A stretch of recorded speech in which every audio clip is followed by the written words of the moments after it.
difficult, and we have to act. So what do you think it's going to take beyond knowledge to get people to act? I think that one way to make people realize the situation we are in and to realize the fact is that the media actually writes about it, treat it as a crisis.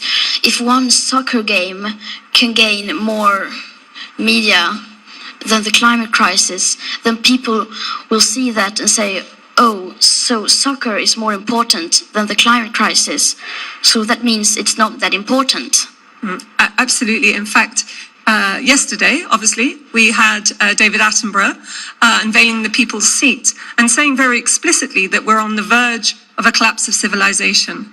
There was only one newspaper in the UK that made that its front page. We have a lot of media people here. It's a good opportunity. What do you think that the media can do to help this? And what can we and you do to help the media?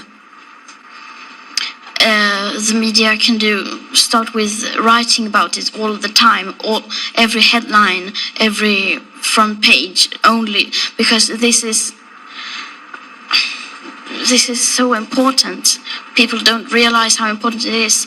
We all think that, people know. We don't.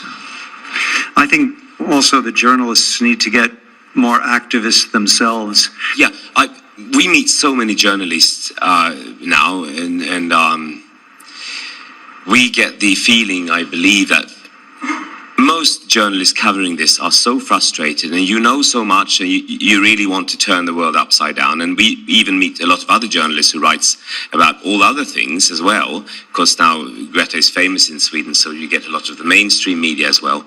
And they don't realize how much power they actually have.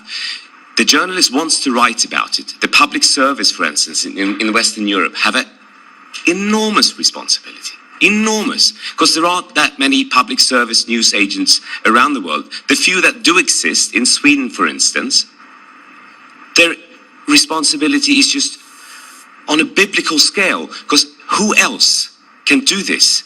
Who is not, dependent on money and, income from, click journalism and stuff like this?